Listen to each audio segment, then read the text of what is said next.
Hi, everyone. Welcome. Welcome to the Lit Life series. I'm KP Carter, and I'm so glad that you're here with me. And yes, I see you. I see you. So I want you to do me a favor this live. Share with your friends. Share. Let them know that we are live and we are getting ready to talk about all things literacy and things to help your children to become competent, confident readers. I always like to say that. So I see my guest has joined, and I hope you're sharing, Miss Monique. I'm sharing. Yes, are you going to like on your if you look on your screen, you'll see a little arrow down in the right corner. Do Yeah. you see one? Hit that arrow and share it with your friends Oh, so they just can join the live. okay. Yes, yes. I Gotcha. see we have some folks that are on already. Thank you for joining. And I'm just inviting some of my friends as well, hoping that, oh, these little gnats, it's summertime. Okay. So I hope you had a great day. You had a great day, Miss Monique? I did. Good. Busy but great. Busy, but great. That's Yeah. good. That's good. So I've shared a lot, and I see that you've been, I'm looking, I think some people have shared also because a few more people have popped on. Okay. So we are going to get started. Welcome again to the Lit Thank Life series. I am KP Carter, the literacy whisperer. And what I do is whisper reading etiquette and habits to help your children. Now, you know this fly is going to try to get me today, but I'm not going to let it get me. The goal is to get your children to become great readers and great communicators, especially in this day and time that we're in right now. We need our children to be able to think. And so this series is all based on the books that I write for children and my 35 years of experience in the field of education. I write children's books and I do a parent workshop to help parents understand what they can do at home because we know our parents are our children's first teachers. This summer, I'm planning to do a relaunch of my Summertime with Lizzie B. Hayes. Some people ask me, well, what is a relaunch? Why are you doing that? Well, I'm relaunching because I have some new twists and turns to share about Lizzie B. And I'll talk with you about that later. So let's get to my guest tonight. You know, every week on the Lit Life series, I introduce you to some wonderful authors and literacy advocates. And I hope that you've been enjoying these sessions that we've been having. I have had the pleasure of, I don't want to, I've had the pleasure of knowing Monique Walker for many years. She is an excellent educator in the school district that I retired from. And I was the director for language arts and testing. So I got to meet all of the teachers. Tonight, you are going to meet one of the best. Monique Walker is an educator, 6th and 7th grade. She's worked in public education for 20 years, I believe she told me. She's a proud mother of a young lady who's getting ready to be a 4th grader, right? Yes. Yes, yes. 4th grade is my sweet spot. Oh, That was your 4th grade. grade, right? Yeah. Yes. 4th grade is also special to me for another reason. If Yeah. Miss Monique wants to share it, I'll let her share that later. Okay. But anyway, we have an opportunity to learn from one of the best. So parents, get out a pencil and paper, whatever it is you need, take some notes because Miss Monique is going to share some wonderful information with us. So would you just introduce yourself to the audience? Okay, so as you said, I'm Monique Walker. I've been teaching, I just finished year 20 in education. I am a 6th and 7th grade teacher at Forest Street School in Orange, New Jersey, a proud member of that school. I never considered myself to be anyone who would publish any kind of a book. As much as I've always loved reading, I just never thought that that's something, that would happen for me. So here I am today, with a story to tell as to why I decided to publish a book. Okay. And we're anxious to hear about it. So I want to know, can you share some tips with parents about ways that they can build up their child's reading and writing skills at home? Okay. What are So some what things that you, especially now that we're in the summer, what are some things that you can suggest to get our kids on the path to success? well, I always let the parents know that the most important thing to do is to like find their children's interests. It's tough, during the school year, there is a lot of forced reading as far as in the classroom because we can't always control the curriculum. But any kind of independent reading, whether during the school year or in the summer, you want the children reading things that they enjoy learning and reading about. So if I'm into dinosaurs and I only really like dinosaurs, well, I'm going to flood my child with books on dinosaurs. I'm not going to bring home books about planets, even if I want to expose them. If I'm trying to get you excited about reading, I have to first immerse you in the things that you actually enjoy learning about. So I would feel like that's tip number one. Another thing is really important for your children to see you reading. It's very difficult to teach them that this is important when they never see you picking up a book. And I'm kind of old school. Like I like to physically pick up the book and not always reading online. What your child enjoys, and that's the way to get them to read, and that's completely fine too. There's definitely a lot of read-alongs online if we're just trying to get them to be exposed and things like that. Reading together. My daughter loves the fact when we open up a book and she reads one side, I'll read the other side. And we flip and we have the discussions through that. That's a lot of quality time that's spent as well too. So you're kind of hitting two things at the same time there. Yes, yeah. You said something. I remember one summer. It might have been more than one summer, but one summer I remember in particular when we were writing curriculum. You Yeah. mentioned something about not being able to control the curriculum, which is true. But we need a structure, a curriculum. Tell us why is that important? The curriculum, why is that important? Yes. Well, the curriculum is going to give us texts that are on that grade level because the students still need to be exposed to that vocabulary and things like that. When you're doing independent reading, they're reading on their level. It's still important that we're still exposing them to the higher level literacy. That the skills remain the same, but the vocabulary changes. So we still want that exposure there. So we can't control the curriculum, but I understand the importance of it. Yes, yes. And you also said something about being old school. I love the I love the feel of books. I love to just hold the books, and I love going into a bookstore and smelling the books. On the pages, yeah. But most recently, I started on Audible, and I've been listening to some books, and oh my goodness, it's an eye-opening experience. It is. So, I've and got I actually do both. So I'm usually listening to the Audible as I'm following because I still like eyes on print, but it's something about hearing the voice, something about the feeling of being read to. So I still enjoy both. yes, being read to is so important, and kids love to be read to. I don't care how old they At are; any age, at they any age. love to be read to. Uh, Yeah.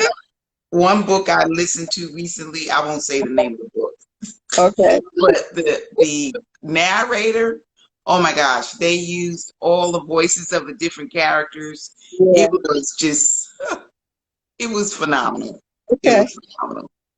So tell us how you came to write. Okay. What brought you to write the book? I have my copy. It's over on the other side of the room, though. I don't want to disturb my setup. So I want you to show your, yes, it is what it is. There it is. Cover of the image of the parent holding the child's hand. That Yeah, cover that's really, daddy. really touched me because I have so many fond memories of walking and holding my dad's hand. Yeah, Yeah. yeah. Since we're speaking of dads, that is actually how this book came about. My dad, Vance Walker, struggled with heroin addiction for over 20 plus years. Struggled, and I mean like in and out of jail, in and out my life, just a rough time. When he finally decided one day, like, I can't do this anymore. I had had enough. We found a facility in Patterson, New Jersey called the Good Shepherd Mission.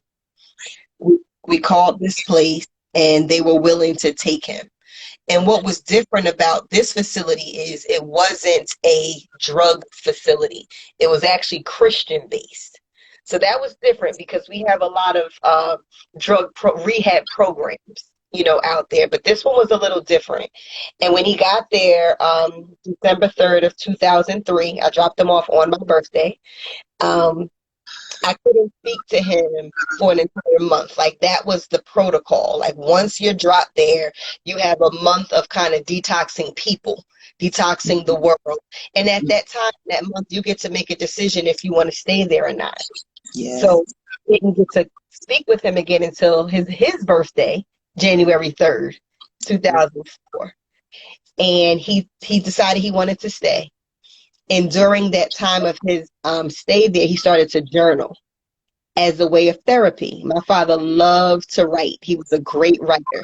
So he found, I guess, for him, the best way to get through some of his demons was to start to just write his feelings down. Writing it down. He Oof. did that from 2004 to 2006. He remained at this program. Even after he graduated the program, he then returned as a teacher. And he never left the program. He became a teacher. He taught a class called Salvation. He said, I asked him, I said, Dad, now that you're done and you're good and, let's get you a job. Let's find you a place to go, a place to live. And his response was no. Yes. These men need me. And my dad stayed there in this program until 2012. Right. When he passed away from liver cancer in 2012, I went to the hospital to get all of his things. When I got there, I found a binder, and the binder was full of all of his journals, which he had written for the 2-year span.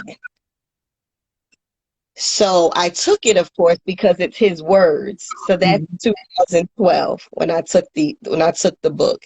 And my family, my mom's friends, they just kept saying, Mo, you need to publish this work. And I couldn't do it at first. It was still difficult for me to even read his writing. Yes. Because you're still mourning, and through time, you're like, Mo, they pushing it. Mo, you need to. And then, and then I felt like, okay, I don't want to make money off of his work. I couldn't wrap my mind around, giving his words to someone for a purpose to put in my pocket. And then met this guy when Bailey was taking gymnastics, and we would speak every week on Wednesdays. And he was like heavy into church, and he was part of a men's group. And we were just talking, and I told him the same story I just told you. And he said, well, if you don't mind, can I read some of his work? So I brought the binder to gymnastics the following week. And the first thing out of his mouth was, why isn't this published?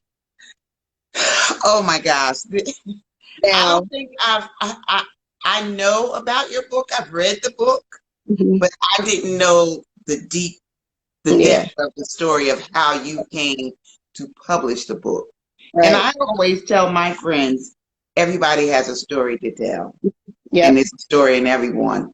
And tonight's session is so important because reading and writing takes you through life. I know we normally look at children's books, but this is so important because parents need to know Yeah. you nurturing that skill of reading and writing, it's going to take your child through life. You said your father always was a He writer. always, yeah, but he used it as a place of healing. Like Yes. he used it, and I would think like if he still struggled, if he was a person who struggled with reading and writing, like what if that was the only outlet that he could have had? You know, so that kind of saved him. But once that guy told me to publish it, and he was a stranger, you know, when once COVID happened and no one was going anywhere, everything is closed, there was nothing to do. Miss Carter, I kept bumping into the binder at the house. Like it just felt like it just kept moving. And I remember August of, Wait a minute, or wait a minute. Did you just call me Miss Carter? yeah, Old that, habits. that You're getting a lot of hearts here. I just want to let you know. I set myself at the table August of 2020. I took out my computer, I took out his binder, and I just started retyping his words, and I created a forward because I needed people to understand why he was journaling. Like I needed people to understand his backstory, and then I created an afterward, and then I created a meaning behind the title because the meaning behind the title has its own story. Yeah, But journals I left as is right. because I wanted the readers and his family and friends to hear his voice as they Yeah. were reading. And this is set up in such a cool way. Like each journal is dated. It has a title. You Yeah. can see. And then it has the definition of the word, Yeah. the verse that correlates with the word, and then he reflects. And he did that over 60 plus times throughout this book. So what kind of moved me was I'm literally publishing the book because I'm just being obedient. Okay, fine, publish the book. And then the outpour that came with the publishing of the book, like the amount of people it started to help, and not just those who are addicted to anything, but like his book is about hope and struggle, and we all struggle with something. Exactly. Yep. Everybody has something. Yes. Yes. No matter how great we look on the outside, we Absolutely. all have something. And Something. that's a good, message for children to let them know, yes, you're going to struggle, but you have to push through. Yes. And that's what he did. That's exactly what he did. And I think people would need to see past the fact like his issue just happened to be heroin. Right. Right. Someone else's could be self-image. Someone else could be jealousy. Like we all battle with something, but Yes. this book is about getting past those things. Yes. I wish I had my book over on this side of the room. I put a little clip on the page. It's peace. When I did that, oh my gosh. Yeah. I'm just telling you, it really touched me in a way that I really didn't expect it to. And I mean, I read it, I just sat down and read it straight through. Mm-hmm. And the feeling that I received and looking at the Bible verses and just Yeah. it was really a great experience for me to read it. Yeah. Right. So I can imagine how it helps other people. And me. Because, like you say, we all have something that we're struggling with and we all need hope. Right.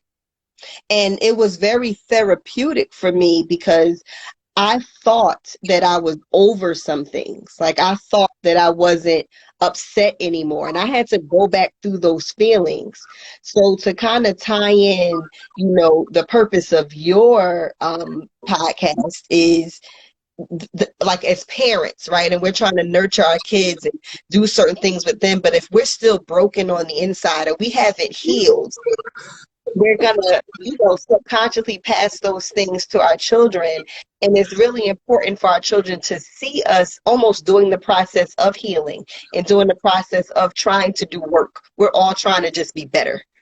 We're all trying to just be better. Oh my, the hearts are just flying up. You even had some flames going up a little bit.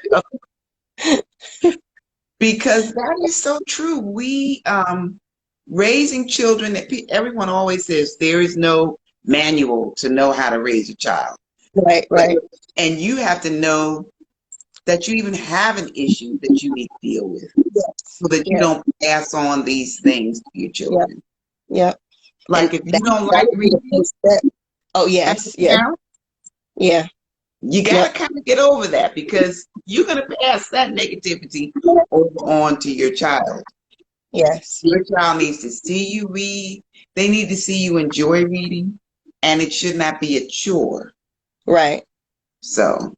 And not just, let's read these pages to say that we read the pages. Let's stop and have a discussion, and then how does this even connect? Do you know anything like this? Have you seen anything like this out in the world? Like, start teaching them to make those connections. If it's taught, they'll start to do those things on their own.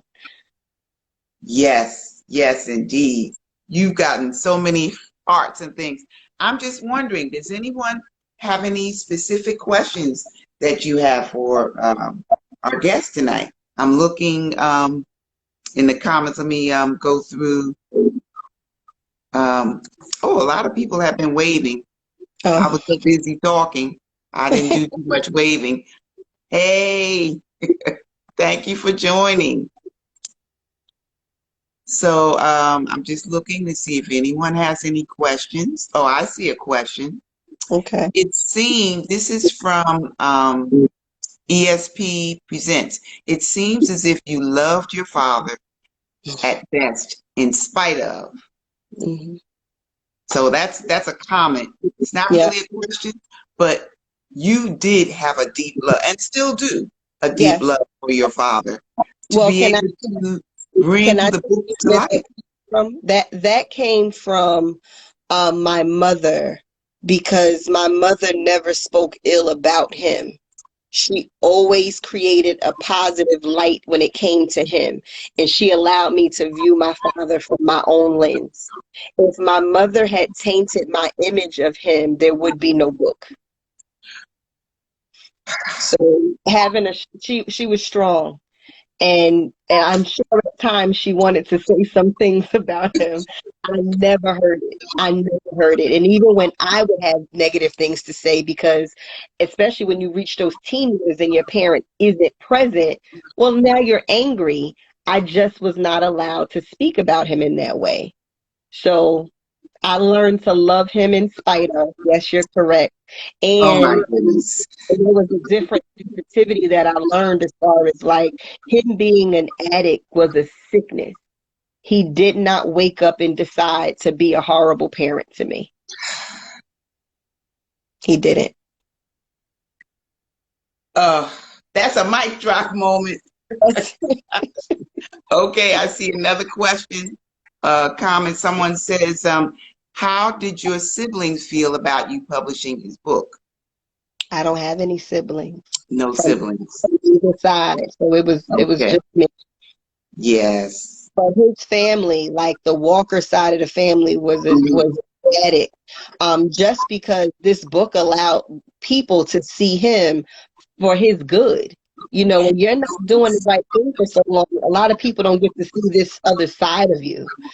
So they're just grateful that his ways are being shared with the world at this point.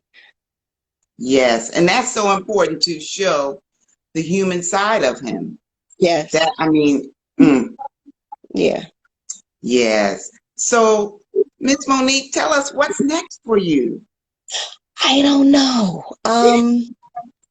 My daughter, because, and the other blessing about not publishing when I was first told to, was that she was able to watch me publish this book.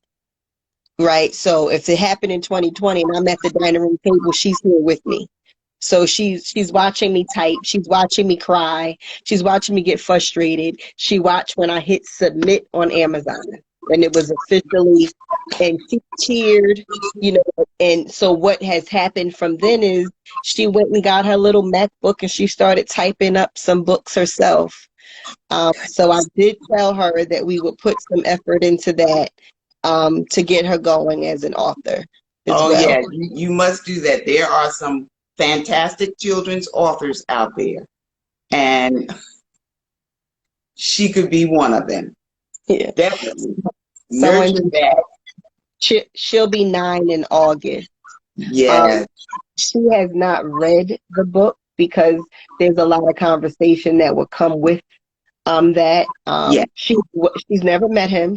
She was born in 2013 and he passed in 2012, but she speaks of him as if she does know him because his name is going to continuously be brought up in this house. So she's well aware of his story, to a certain extent. Yes. Yeah. And you want to keep it at the level that she's able to understand. Yes. And just like you say, your mother never spoke ill, never would let. So Yep. Same. that's very important. So according to her, he's a hero because Yes. he knows these are his words. All right now. So tell us, how can we purchase your book? So my book is on Amazon.com. It is titled It Is What It Is by MJ Walker. It is in paperback version and Kindle. And if you live close to me, I always keep them in the trunk. So All right now. I do When deliver. you say close, she's in New Jersey. She's I'm in in North New New Jersey. Yeah, Yes. and I do deliver, and those books are always personally signed That's by right. me. So Nothing like a signed book. I'm so glad I found mine. yeah, you did. But you came to the pop-up to get that one. I did. Uh-huh. I did. I remember that. So if And the anyone other is one was there. Go in ahead. North, if anyone is close in North Jersey, my handle on Instagram is WalkerMode333. Just send me a message and we can connect. I do deliver. Okay, and I will have that in the comments of this video. I'll be posting it, and it'll also be on my YouTube channel as well, which Thank is you. The Literacy Whisperer. So, I have some great news to share. Okay. Great news. The relaunch of Summertime with Lizzie B. Hayes is, are you ready? Drum roll. August 23rd. I'm so happy to announce the date. August 23rd. And again, as I said earlier, I'm relaunching it because I have some new tips and new twists and turns that I'm sharing with folks. And for those of you who know about Lizzie B, she is a precocious little 8-year-old who lives with her colorful family, and they live their ordinary lives in an extraordinary time period. And that time period was 1967 in Newark, New Jersey. And that, as you know, that summer was the summer of the Newark Rebellion or riot or uprising. People have many different names for what happened then. I happened to live during that time period as well. And so I wanted to bring to light some more events. And so that's why I'm relaunching it. And I hope that you will be ready to get it when it comes out. Lizzie B, I've been posting a few little videos about her and the things that she likes. I'm going to post one tomorrow. You don't want to miss it. But so far, she's the queen of jacks. She loves to dance, and she's smart as a whip. Lizzie lives with her extended family, and I want children to be able to understand what that life is like, because everyone does not live with mommy and daddy. So she lives with her grandparents and her 2 cousins, Shushu and Mookie. Her parents are divorced. And when I write, I want children to experience that mirrors and windows experience, mirrors where they can see themselves and windows where they can look out and empathize with other people and have acceptance for others. So get ready. August 23rd is coming up soon, and I'll be posting some different types of fun things that are going to be happening. Now, before we go, I want to make sure, does anyone have any other questions? Let me go scroll through here to make sure. All right. And I just want to make sure that there aren't any more questions. Thank you for your questions who submitted them. And Monique, is there any one last thing you would like to share with us? I guess that's pretty much it, but get the book. Not biased at all. Definitely a must read for anyone. I have former students who are currently reading it now. So it's something that we all can get from it. Some Yeah. friends have told me that they just sometimes read it like a devotional. They read a page a day. Oh, It's not something you necessarily have to read straight through. You read a page, chew on that for a while, go to the next one, and you can skip around. You don't have to read it in order either. right. That's right. And we're so glad you shared that information about helping your child read during the summer. That is so Absolutely. important because we know that learning can fall off during the summer. That's Well, what the they call the summer slide. yeah, And we don't want that because when our children come back in the fall, I remember when I was in the classroom, I yeah. sometimes had to spend a better part of September bringing Review. kids up to Yeah, speed. yeah, So yeah. read with your child over the summer. It is so important. Right. Get Miss Monique's book. Get ready for the Summertime with Lizzie B. Hayes relaunch. And until next time, I wish you love, laughter, and literacy. Good night, everyone. Bye. Thank you.